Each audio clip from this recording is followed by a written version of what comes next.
When we are live, let me find the video.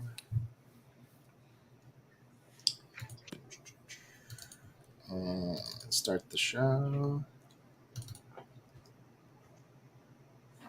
In a world of divisiveness, we bring you diversity. In a world of hate, we bring you love. In a world of fear, we inspire you to live. And now, laughing, loving, and alive with your hosts Rain Thomas, Elmer J. Howard, and Dr. Kevin.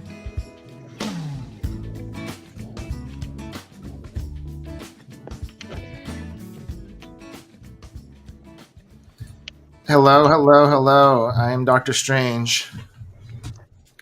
You sure is. And I'm Mama Leone. Wonder if anybody knows who that is. I don't.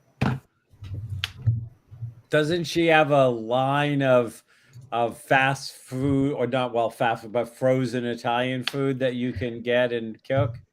Very good. That came years after her original family restaurant that was reservations only in the 80s in New York City. Very good. And in general, I'm General Bold, Beautiful, Young, and Restless. Boy, that's a lot, and I love it. Yep. Unfortunately, I think we're still waiting for our guest to connect because he probably would have. He's on. I told him that we'll bring him in after we finish our opening. So it'll be exciting. I'm sure he got the joke.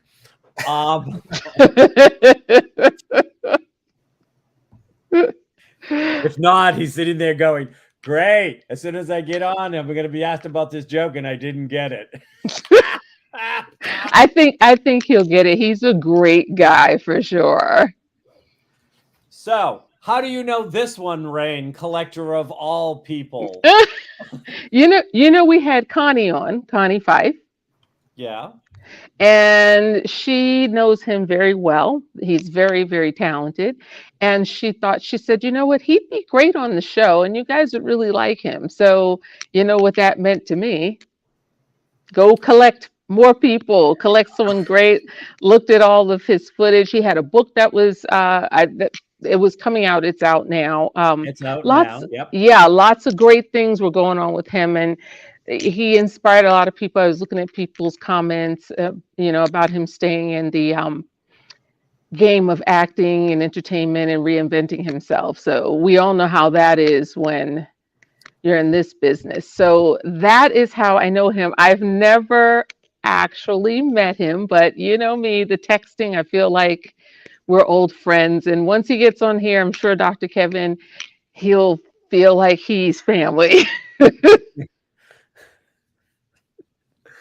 You're the only person I know, Rain, that collects more people than I do. You know what? It's fun and it's interesting and it makes life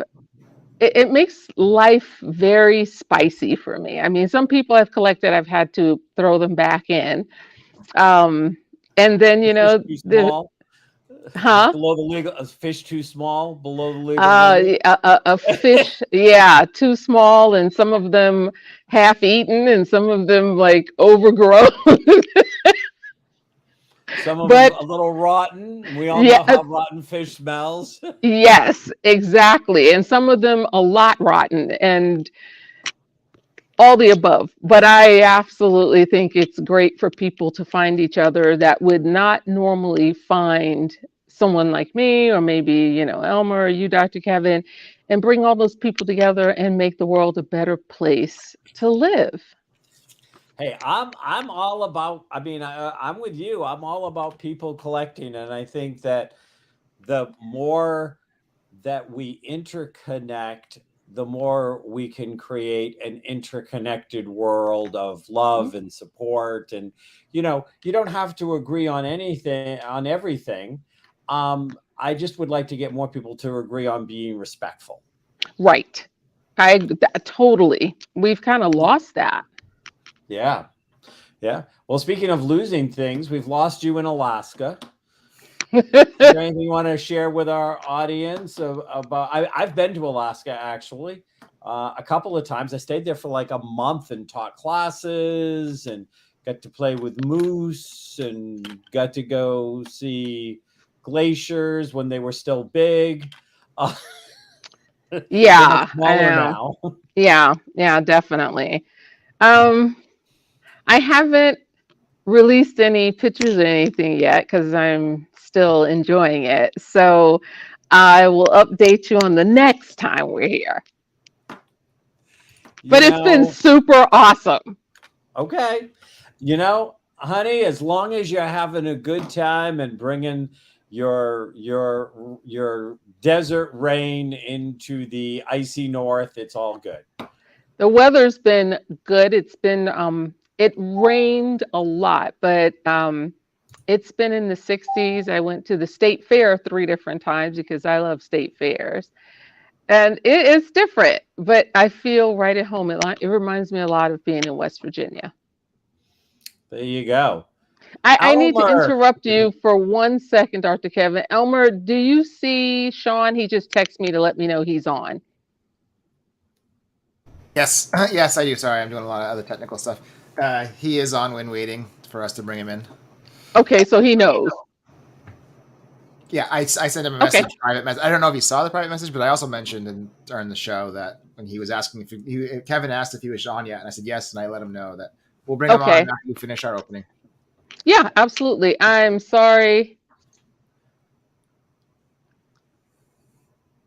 that I interrupted you, Dr. Kevin. And I'm going to go blank for a second, but I promise I will be back. You're back, you're front. We want all of you, baby. He probably was off for that comment. So Elmer, what's new and exciting in your world these days? And see if you can say it without having the word work in it. That's what I thought. Okay, use the word work. Well, besides that, there's not much going on in this end of the world. I am going to a gunquit next Friday for a week, so that's exciting. That is exciting. What are you going for? Vacation. Really? Are you going to stay at like one of those sweet little cabins on the beach? No, Andy has a timeshare in Wells, the next city over. I love that area. Good for you. You deserve a vacation. Are you going to like really take a vacation, or are you just saying you're taking a vacation? I'm gonna be a working vacation. Yeah, that's what I thought. You'd be proud of me. I was almost on full vacation. That's good. Yeah, it's hard when you have your own businesses, plural. That we have. I mean, because now Kevin and I have another business together, as everyone knows, and my filmmaking business, my accounting business. We just bought the duplex, so there's just no time to really disconnect from everything, because I come back to fires everywhere if that were to happen. Well, the only fortunate part of the whole thing is, it isn't like you had a life to sacrifice. So, I mean, you might as well be doing something. Well, then here, for that, I'll give you this comment. Oh, you're torturing me here. You're torturing me here. I don't even want to know. Whatever Elizabeth said, I'll go with her comment. The trip has just started. I just arrived in Chicago this morning.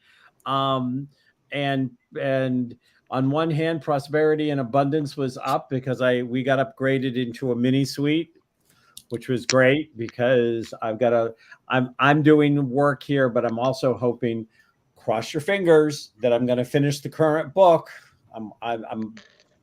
I'm gearing, but it's the strangest thing. I'm going to share this really quickly, and then we'll bring on the guest. I'm sure he's back by now.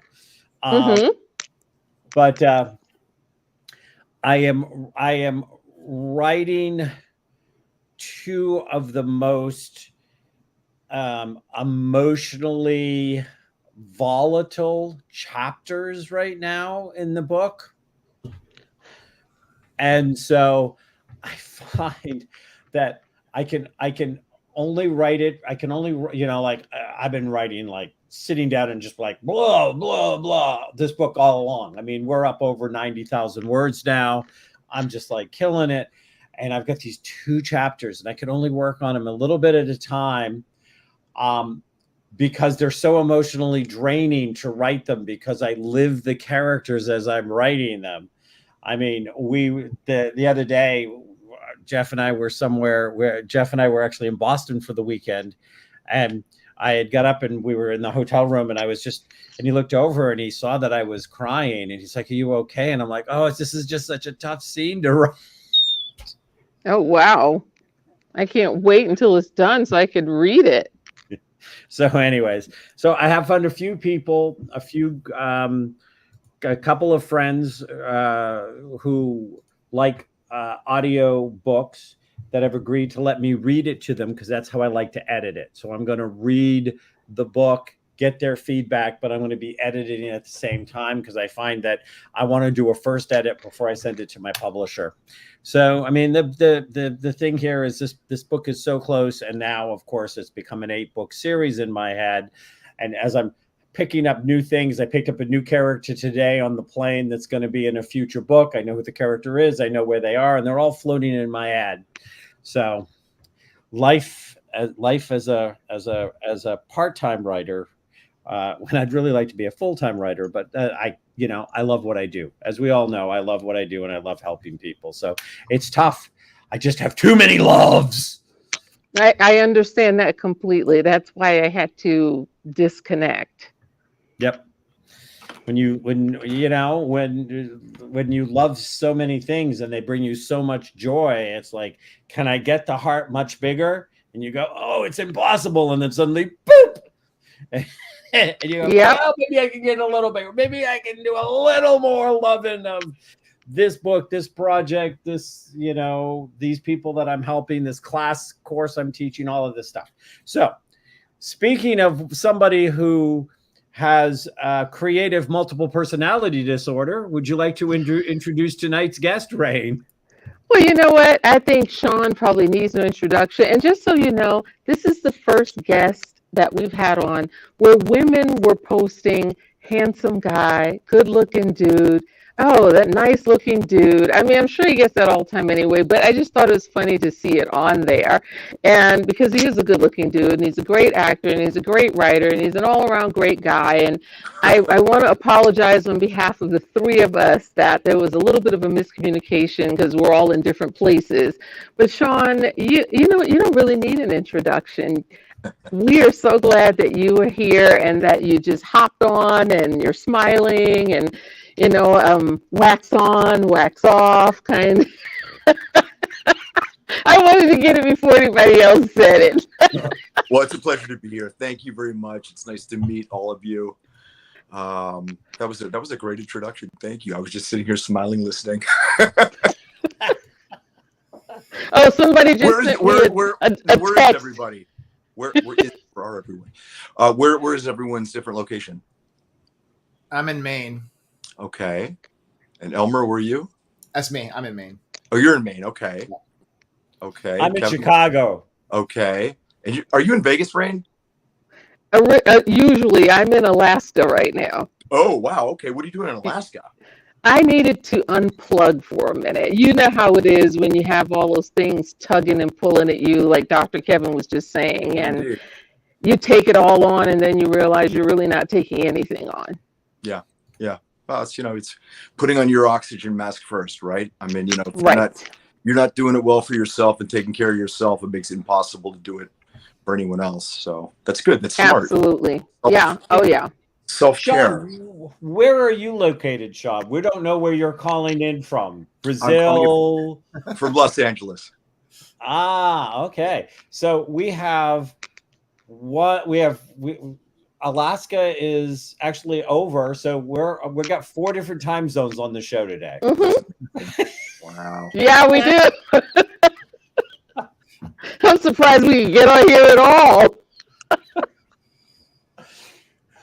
So Sean, you have a new book out.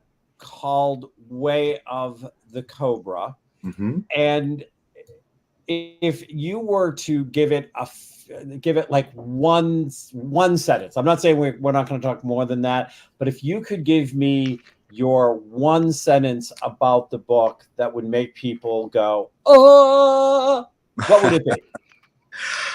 Make me sing. Encapsulated into one sentence, I would say transform yourself and you will transform the world. I think that's, one sentence is tough. The book is set up that I'm your sensei, you're in my dojo. And COBRA is an acronym. It's formed from the words character, optimization, balance, respect, and abundance. And the tagline for the book is unleash your inner badass. And everyone has one. And these are the strategies and the philosophy that I live my life by that have allowed me to achieve some of my success and have helped me get through some pretty significant challenges.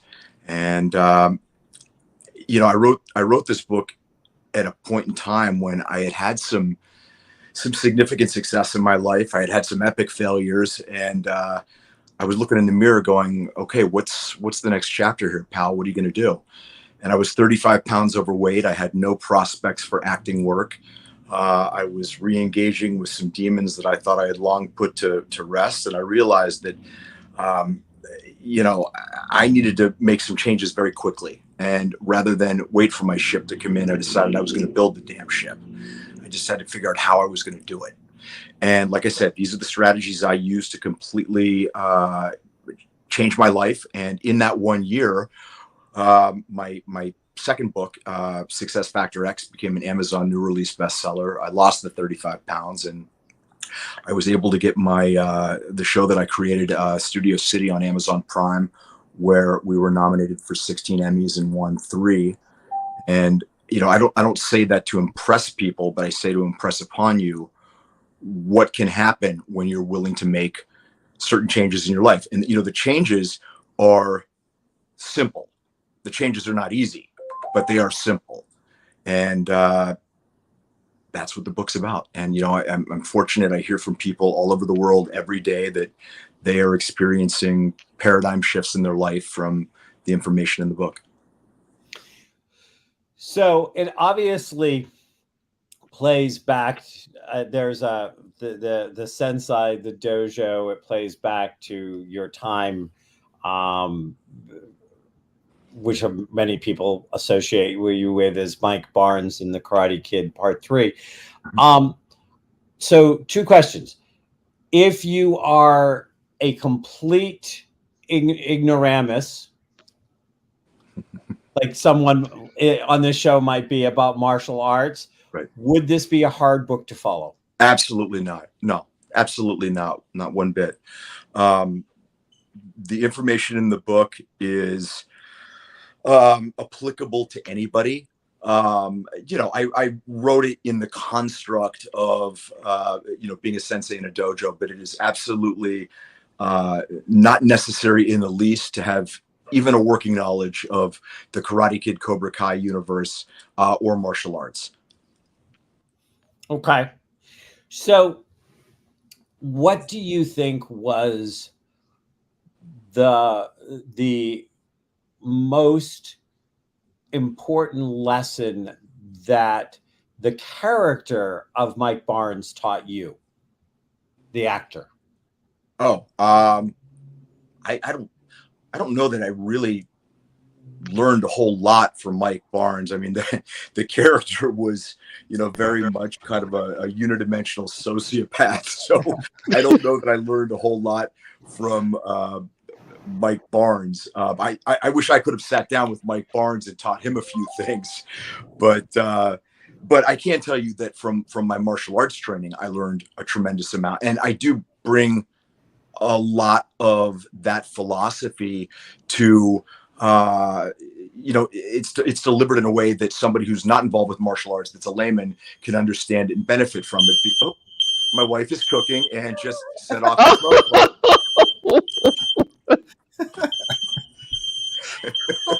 Sorry. It's okay. You don't need to send me an invitation to dinner, honey. Now listen, this is a great lesson in having flexibility and going with the flow. How's that? Oh, wow. Definitely. Um, where was it? So anyway, I was talking about some of what I learned from martial arts, and the essence of martial arts, which is commitment, humility, discipline, courage, dedication. All of that stuff are things that I talk about in the book. And so, look, here's the long and the short of it. I had been working on a self-help motivation book for a while, and I was working on it under another title. And when I realized, the absolute juggernaut that Cobra Kai had become, and the fact that I'm in the Karate Kid universe, I said I can either write this book and have to work really, really hard to get an audience, because you can't swing a dead cat in a bookstore without a motivational book, or I can plug myself into this pre-existing infrastructure and network of fans that I'm a part of anyway, so that I'm going to have a platform to reach a lot of people. And I just think that's going to be a much smarter way of doing this. And ultimately, it did prove to be a much better way of doing this, because we are now in our third printing. Well, certainly. I mean, building off an established platform is, it would kind of be almost foolish to not build off an established kind of, especially when you can use that structure. The other thing is, I would say, I would suspect that people that were devoted fans or followers of the whole Karate Kid and the Cobra Kai are people that you're going to have a lot of people that are identifying with the need to overcome. Sure. I mean, you look at the demographics of who's going to be drawn to those movies, and they are exactly your target market, not just because they like the movie, but because of why they like the movie. Well, I'll tell you what's interesting about Cobra Kai, which, by the way, is coming out on September 9th, and I will be in it. But I can finally say that. So, there's a workaround to this. So I'm making the point. What Cobra Kai does so effectively is it effectively caters to two completely different age demographics. You've got the guys like my age who had watched the original Karate Kid films, and for them, there's a largely nostalgic factor to it. And that requires one way of communicating and humor, because we laugh at different things than, a different generation. Then they very successfully cater to the younger storyline with, the younger kids. And to be able to effectively do that to two different age groups is very difficult. And so with my book, you're absolutely right that it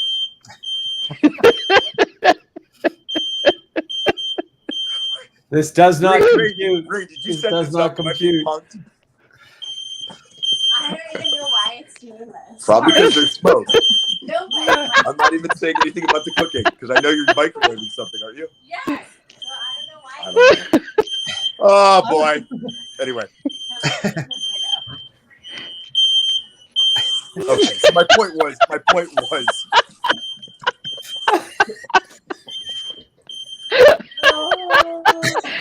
Hello, wife. Oh boy.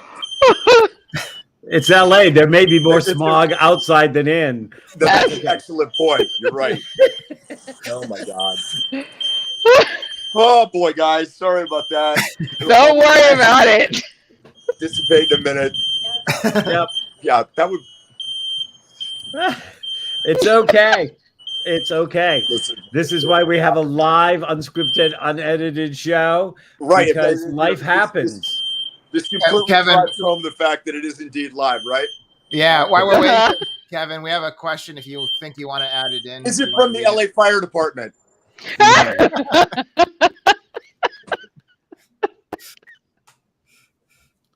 Okay. And we've got silence. So we do have a question for you from hi Sean. I have been a fan of fire alarms since the Karate Kid movie. When you talked about your personal demons, how did you overcome them? Or should I say, how did you get down to a healthy level? Signed, a demon-infested woman. Go ahead. Wow. Wow. Yeah. I was dealing with a couple different ones, to be honest, but I just realized that I've always been somebody that could put forth not maximum effort and still get some decent results. But I was realizing that I was very quickly sinking into kind of mediocrity. I was doing okay, but compared to what I knew I could do, I just saw that if I continued going down the path I was going down, I was never going to be able to really achieve what I wanted to achieve. And ultimately, that's to inspire people. And I realized that if I wasn't living the kind of life that was inspiring, I wasn't going to be able to inspire people. Guys, I don't even know what to say. I'm just at a complete flipping loss here. It's okay. It's okay. Show us all your inner Zen. We'll run with it. We'll run with it. Michelle, you think we can do anything about that? Work harder. I'm working on it. So how old were you when you played the character of Mike Barnes? That was in 1989, and I think it was 22 years old. Okay. Was that your first actual movie, or just the one that your first breakout movie? No, it was not my first film. It was my second film, and it was about my fourth professional project. I had done a couple of guest stars on network television for some shows, and I had done an small independent film before that. But obviously, a studio film, far and away the biggest thing that I had done. Unbelievable. Wait, now things are falling off the wall. I literally think that there's a camera hidden here, and I'm being punked. I'm in Chicago. I'm not doing it. I'm in Alaska. Unbelievable. Yeah, I'm living. Albert, did you fly to LA when we weren't looking? Are you punking him? God. So, it's not uncommon that if people reach a certain level of notoriety or success in media at a kind of a young age, that they do a lot of roller coaster, because it's, was this part of the underlying drama or not? I don't know. Look, I mean, when you go all the way back to, me as a 22-year-old kid, I mean, I came out here from Pennsylvania. Well, I was going to school in Boston at Boston University, and I transferred to UCLA. And, I was living above the Whiskey A Go-Go and Sunset Strip. I was single. I had a couple bucks in my pocket. And, it doesn't really come with a playbook, And so, coming out to Hollywood. And so, sure, I made some mistakes. I learned some lessons. And in retrospect, it brought me to where I am now. But, sometimes in life, sometimes in life, you don't knock the enemy out in the first two rounds. It Right. takes till the final round. And, certain things took me a while longer to learn. But, unfortunately, I'm in a place now where, everything's, all pistons are firing. And, my life is wonderful right now. And I largely attribute it to making some decisions about things I didn't want in my life, people I didn't want in my life anymore, and things that I was going to do, things I was no longer going to accept from myself, and things I wouldn't accept from other people. And once I did that, it didn't seem like I was swimming upstream anymore. I am a firm believer in the 12 universal laws. And I believe that when we're not acting in accordance with universal law, that we meet resistance in our life. And, I think that when you're not living in accord with your dharma, with what that thing is that you're meant to do, and with kind of the rules of the universe, life gets really difficult for you. And life starts out by kind of tapping you on the shoulder. And if you don't listen, it kind of nudges you. And if you don't listen, it smacks you in the head. And if you still don't listen, sometimes, it punches you in the head. And depending on what it was with me, sometimes I got it with a nudge, and sometimes I had to get punched. Yeah, I actually in one of my books I call that the wrecking ball theory. Yeah. It ends with you walking out of your apartment in New York City, and the wrecking ball is coming in the door as you're going out. Mhm. That's And funny. there's nobody that's on this show tonight that hasn't dodged a wrecking ball or two. Well, I mean, semi-successfully. I think that's what helps us grow as human beings. I mean, I always joke and say, boy, a young guy who comes out to Hollywood and just experiences, success after success. In a lot of ways, I feel badly because at some point, he's going to get tested. He or she is going to get tested by life. And if you haven't acquired the life experience, part of which comes as a result of experiencing quote unquote failure and dealing with it, you may find yourself in a very difficult position and not necessarily know how to get knocked down and get back up when everything comes so easily. So I have definitely been knocked down. I've just never been knocked out. And you've never been knocked up. So, Well, that would be another show. And another whole book. Just think of what platform you could build that on. I'm in for that one. So, Sean, did you get my show introduction name? Did I get your show? I heard you say something about Bold and the Beautiful. That's all. That's.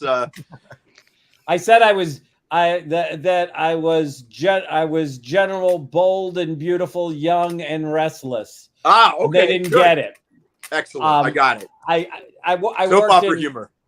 It's soap opera humor. I actually, before you were on it, was a fan of General Hospital back in the day of Jesse. Did you stop being Phil a fan Brewer. once I was on? Yeah, that did it for me, Sean. I was like, no more.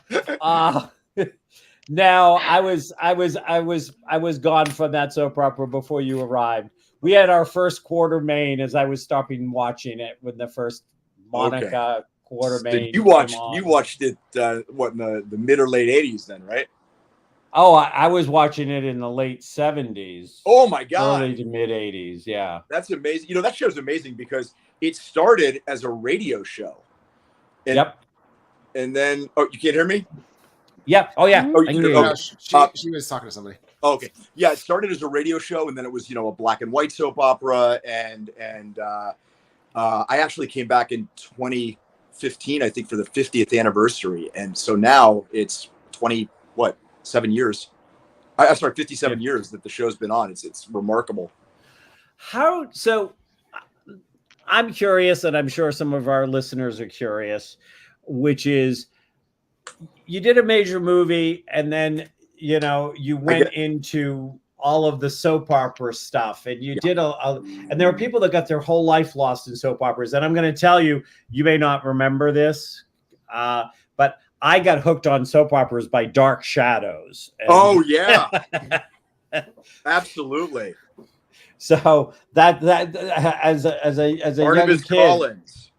I've got a portrait of Barnabas up in my house, believe it or not, as sad as it sounds. You do? Yes, I do. Elmer gave it to me.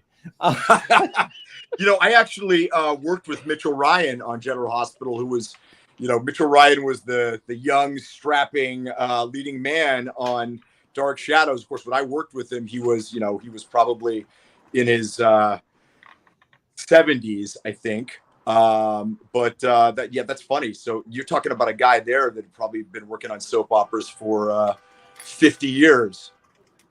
So I have to ask, because I like I said, why did I go from a studio film to doing soap operas? That's your question? No, my question is, did you choose to leave soap operas, or did they choose to leave you? Well, I'm still on The Bold, the Beautiful right now. Are you? Okay. Mhm. I didn't know that was still current. Okay. Yeah, I never caught that one. It is. So, okay. It's the most syndicated show in the world. We're in over 40 countries, and we just had our 35th anniversary, and it's a role that I've played off and on since 2001, and I love being a part of that show. It's terrific. So, I'm very fortunate. I have navigated, my duties on The Bold and the Beautiful, and also been able to do some other things while I've been on the show. Of course, Cobra Kai being one of them. And then I have my other show, Studio City, which is on Amazon Prime. And so they're pretty good about, allowing me to go and do other things, which is why I love staying there. I've got the best of all worlds.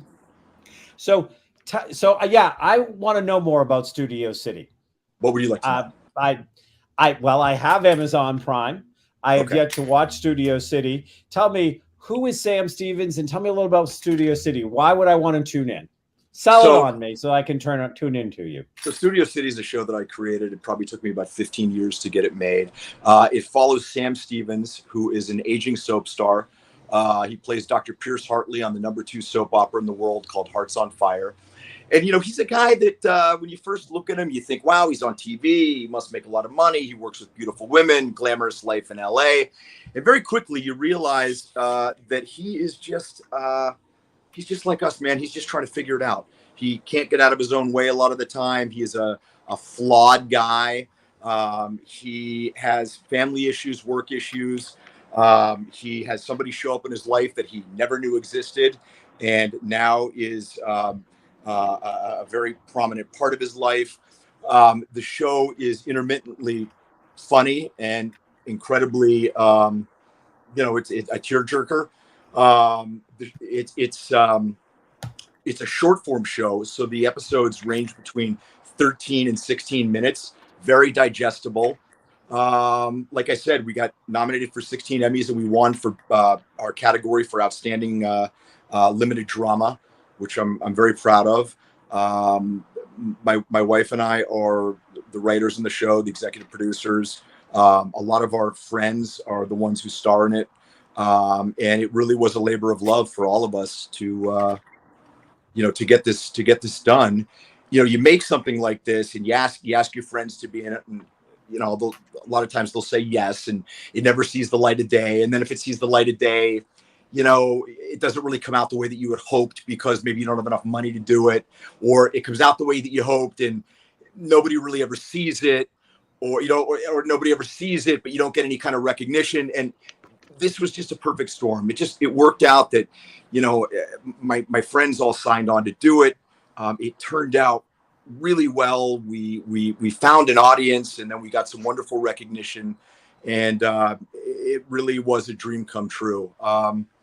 This character is, I always say that Sam Stevens is kind of like a Xerox version of me. You know how the more you make a photocopy of something, it gets, the image gets diminished. You know what I mean? Mm-hmm. So Sam is about 8 copies of me back. I mean, there's a lot of things that we share in common from me a while back, but it's a show that has a real heart to it. We like to say, we'll make you laugh, we'll make you cry. We deal with a lot of very relevant social issues, ageism. We dealt with the Me Too issue. We actually made history because Scott Turner Schofield was the first trans man to ever be nominated for a daytime Emmy, which means our show was the first show to ever have a trans man nominated for a daytime Emmy. So we had a whole storyline about transgender. So we cover a lot of ground in it, and I don't think, and it moves very quickly because we don't have a lot of screen time. We cram a lot of material in there, and I know you'll enjoy it. Well, you've got me sold. You got me sold. Me too. Early on, I in my head now think of it as a poignant comedy. Yeah, we call it a dramedy. So yeah, that's exactly what it is. Yeah, a poignant comedy. So a dramedy.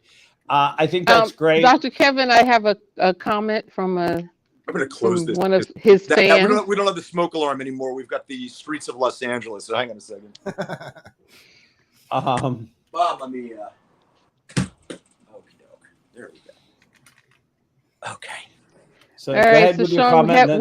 we have a fan comment, which is kind of funny. She said her only question she wanted to know was if you were single, and she came in where she heard the smoke alarm, and she realized that you said something about your wife and smoke, so she said she's sad, Oh, but I'm, she's also 68. And she's still your okay. biggest fan. Oh, thank you so much. I appreciate that. No, I am very happily married. My wife and I just celebrated our 10th anniversary in July. And, Michelle is my creative partner as well. She's one of the head writers and executive producers of Studio City with me. And we're a team. And based Is on she this in call, I charge would of say the- she's smoking. Wait, I'm sorry. I said, based on this call, I would say she's smoking. She is smoking. Yes, she is smoking. I was wondering if she was the head of the commissary when you guys were filming. Well, we did all wear multiple hats. I'll tell you that much. That's for sure. When you're working on something that's sort of a low budget deal, you definitely wear multiple hats. We all know that here. We've all crisscrossed. Well, I've not crisscrossed professionally yet with Rain, but Elmer and I did an independent film together that he directed and I wrote. Oh, nice. And Rain and Elmer directed something where he castrated Rain's part for the most part before he released it. She she came in, so it was a short, in Phoenix. Words like short and castrated. She came. I saw you go a little bit like this, Sean. I instinctually put both my hands over my head. She came in. She wasn't even a leading part. She was a supporting character, and she was the only one that had all her lines memorized. And it was like a 30-second monologue or more that she had memorized. And then when we got to the cutting room floor, as you know, it didn't work, and we had to cut it. So. I know, especially since he gave me a lot of guff. He's like, this is really important. You need to know it.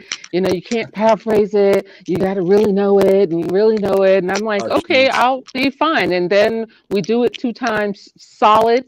And the next thing I know, he's like, yeah, we're not going to use that. Oh, boy. Well, I made up frustrating. for it. I've been there, if it's any consolation. I made up for it. So, I used her monologue in my director's reel. So. I don't know if that really makes up for it. Yeah, no. Thank you, Sean. Once you write another part. She's been begging me. Yeah. Well, she's been guaranteed. I actually the book I'm almost finished with. I'm writing now.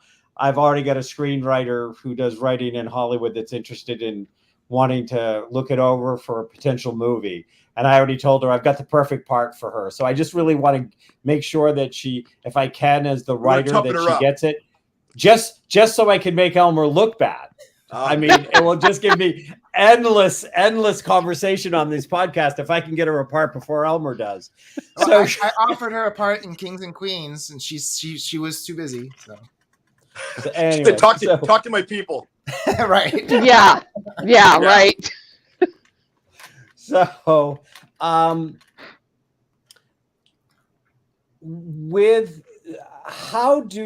how do you compare that? No, here's a better question I've got for you. Do you stay in any kind of contact with the family that you created on General Hospital and The Young and the Restless? They always portray themselves like they're family, like they're bonded after they've done a couple of decades together on the soap operas. It's never years with soap operas, decades. I do think that when you work intimately with people for an extended amount of time, that you form a bond with them. It's a bond that you don't necessarily have to see each other frequently. But Steve Burton, we played brothers, AJ and Jason Quartermain.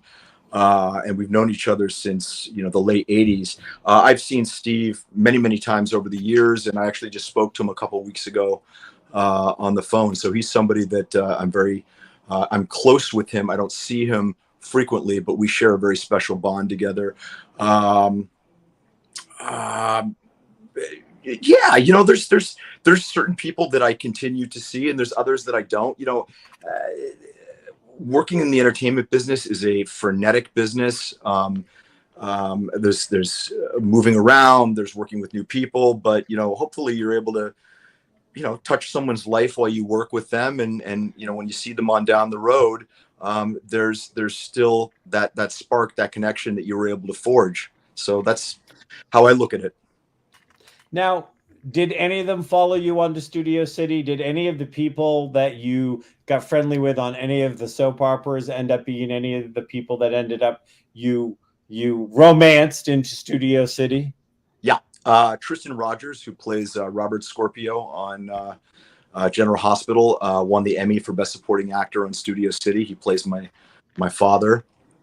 And Patrika Darbo, who was on Days of Our Lives for many years, plays my mother. Sarah Joy Brown from General Hospital, who played Carly, is my half sister. Who else? I know both those actors from General Hospital. Both of Yeah. those are names I remember. So I was just curious. So I have a completely different question. Congratulations on all the Emmys. Congratulations on having a storyline that got a trans character out there and got an Emmy. A lot of times there was a underlying feel of that people looking at martial arts from the outside looked at it as a very almost macho masculine thing, that would make one think that homophobia would actually run high. Can you speak to that?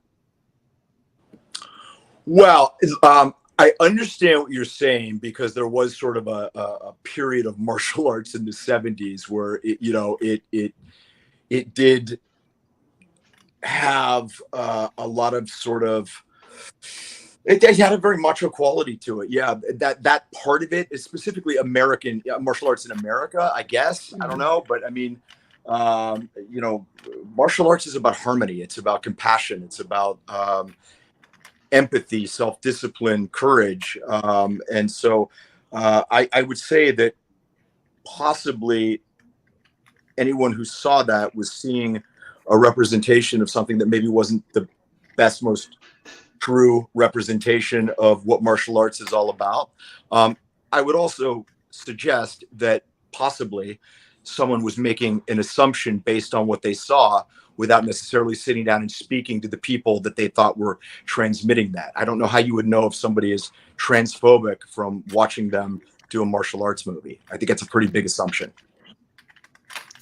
No, I'm talking about on the floor level of when I was growing up, and what I saw was that a lot of the kids that got involved with that would, and again, we're talking, for me, we're talking the 70s and the 80s. Mm-hmm.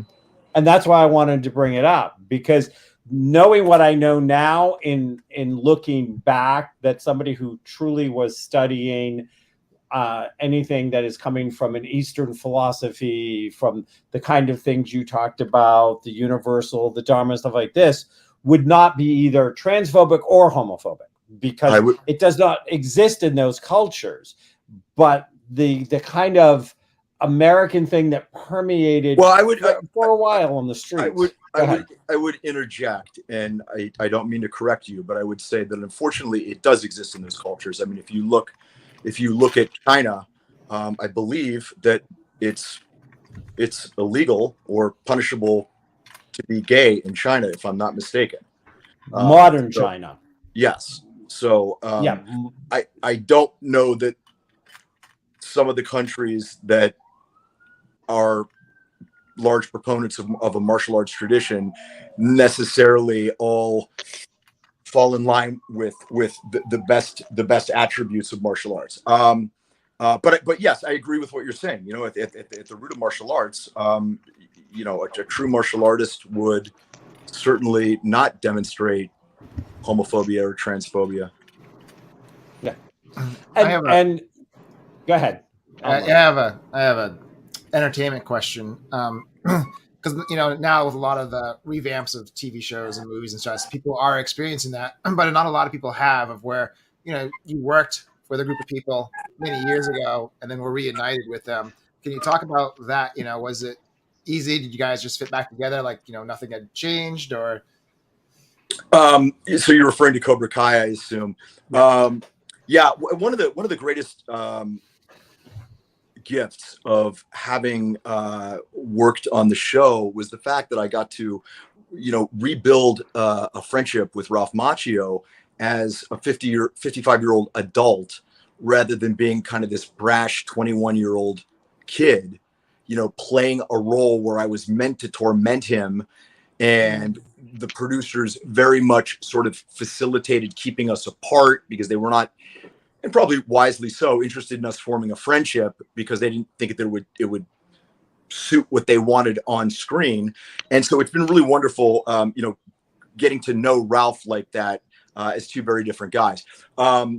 Some of the other actors, and I'd seen Ralph over the years because we would do, occasionally do autograph signings and publicity things together. But this was a chance to really get to know him a little more. But yeah, I mean, the guys had already had a couple years for that pinch me. Can you believe we're here, we're doing this, and it's successful? When Ralph and I, were on set together, I said, can you believe this, man? I mean, 35 years ago, and now here we are. And he's, even Ralph just sort of shakes his head in appreciative disbelief at the gift that it is, that he's able to do this and we're able to do this. It really is surreal is the word that I have to come up with, to think that a character that I did 35 years ago still has some relevance and a place in the heart of the fans, and it allowed me the opportunity to go and reprise it after all this time. What a gift. Amazing. I have another question come in, and I actually have this question too. They want to know how they can get a signed book. Sure. Well, actually, today, it's 15% off all the merchandise from wayofthecobra.com. So if you just go to wayofthecobra.com, you can order a signed copy of the book. And if you just like to get the book or, get the Kindle version, you can go to Amazon. And we've got all 5-star reviews on Amazon. And I know you'll like it. I'm coming out there to get mine. I want my signature warm. Absolutely. I don't want my signature sitting on some shelf somewhere, Sean. I just want. Rain. I'm a shameless beggar. I'm a shameless beggar. Well, I would welcome the chance to meet you in person. Oh, yeah, that's going to happen. I promise you. I hope so. The rest of us are chopped liver on the show. I know. Well, I hope I get a chance to meet all of you. I really do. I'm actually coming back to New England. I'm coming back to Boston at the end of this month, which I'm kind of excited for. I haven't been back in a very, very long time. We're going to see my parents in Pennsylvania, and my wife had never been to Boston, and I said, why don't we just go? Let's go have a layover. Let's go take 24 hours. I'll show you Boston, show you where I went to school. It's a great city, and so it's going to be great to get back to New England. I would love to go to Maine because I have this just fantasy of doing the lighthouses and the lobster and the seeing the foliage change and all of that sort of stuff. So I would love to do that. And if I do that, Kevin, we're staying at your house. So hey. You're welcome. If you do that, it'd be hard. He's in New Hampshire. Oh, well, but I'm on the way. You can stay at the house. Wait, you're in Maine, but you live in New Hampshire. No. I live in Maine. Ah, okay, I got it. Okay, so we're staying. I live in New Hampshire, but I'm in Chicago for the week. Got it. Right. Yes, you told me that. But you can stay. We have a guest room. You have to like cats. I don't have a hot tub. He has a hot tub. I have a hot tub. I have a couple of cats. And we can definitely show you some great places for love it. Hiking, and if you're into kayaking, and where's some foliage. And then I was raised in Maine, so Okay. Come on down. All righty. You never know. Reach out. All right. I'll sell tickets for people to drive by the house because I got a famous person staying there. I And I thought I gotta- was the shameless beggar. And my garden is just coming. I got tons of zucchini and eggplants and tomatoes, and I go to the front lawn and I pick Like a the nice stuff caponata. off and I cut it up and I cook it and we eat it fresh. I love it. That's the best way to do it. Yeah. Absolutely. Before we run out of time, Yes. somebody who has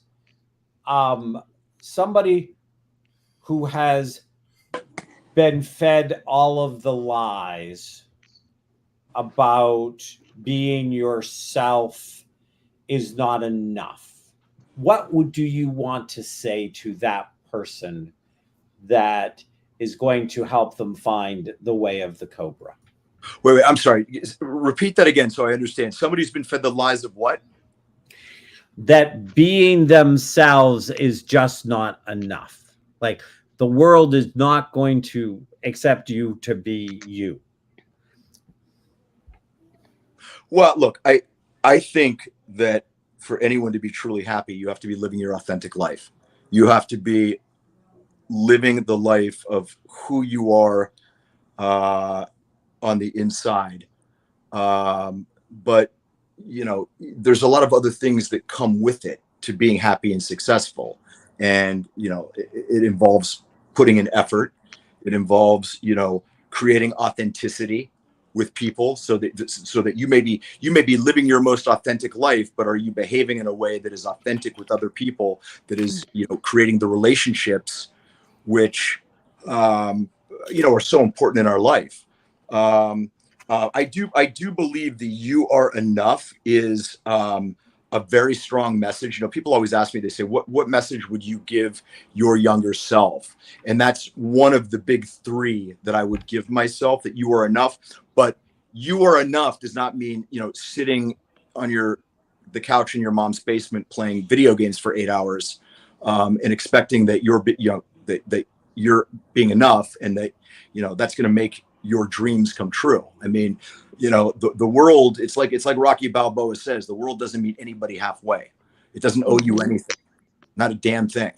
And, you know, it's up to you to go out and to make your dreams a reality. You know, one of the biggest lessons that I've learned in my life, and I talk about it in the book, is I'm a huge proponent of the win-win scenario. And by that, I mean, you don't have to lose for me to win. Okay. I try and bring value to every single interaction, every single relationship that I have. And when you bring value to every relationship by being authentic, you know, not by manipulating or anything, I find that that's the quickest way to get what you want. If you do that with no ulterior motive, with no eye towards what can I get out of this, but really and truly about being of service. And if you throw yourself into that, I find that everything else kind of shows up in your life that you want to. I think that one of the things, because, you know, my primary practice for 33 years has been as a spiritual catalyst. That's kind of what I do. And one of the things is, I think a lot of people haven't taken to the journey to what authentic means. I don't think they know what authentic means, and how can you be what you haven't discovered, what you haven't done it. But, you know, but I love your advice. I think it's great advice.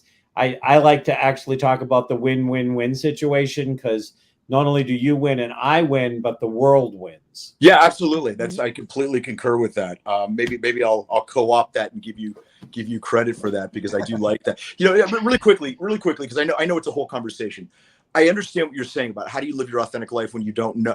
And where that comes from, though, is from doing the work. And, you know, a lot of the stuff that I talk about in my book is healing your inner child.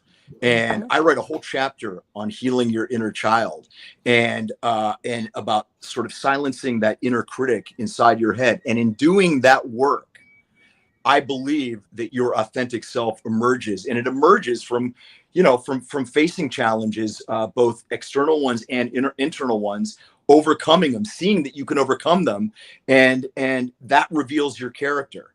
and that is effectively your authentic self. Absolutely.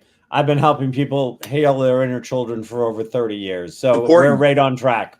We're right on track. You gotta get you've got to recognize the lies as lies and let them go. Yeah, agreed. Because that's what happens. Yep. Sean, I want to thank you for coming. I know we're coming to the end of the hour. Thank you so much. You know, I'm going to pull a Rain. Usually she's the one that says this, but you know, Rain's going to be in touch with you at some point to see if you know, like to come on again and, you know, let us know about some more stuff unfolding. We'd definitely like to keep the laughing, loving, and alive eye on you, Sean. I would absolutely By love that. This time I promise my wife will not be cooking in the background. So we will have and I promise I will call you ahead of time. I think we just had some miscommunication. But you give us a great view. We get to see the sun set on Los Angeles. Yeah. Yes, just as the fire engine goes by time. with its siren, right? Anyway, you guys, thank you very much. I really appreciate it. I want to wish you all the best, and until we meet again, okay? Yeah. Okay. Take care, guys. Okay, bye-bye. Sean, Albert, who's our next guest? Nobody. It's us. Oh, just the three of it's us. us. Oh, Yep, okay. Yeah, that's right. September 11th. We're doing a 9/11 show. Okay. Yeah. Well, let's take it home. Yay. Play us out. Thanks for watching or listening to the Laughing, Loving, and Alive show. If you'd like to help support the show, please share it with others, post about it on social media, or support us with Buy Me a Coffee. To catch all of the latest from Laughing, Loving, and Alive, you can follow us on Instagram at Laughing, Loving, and Alive, and on Facebook at Laughing, Loving, and Alive. Thanks again, and see you next time.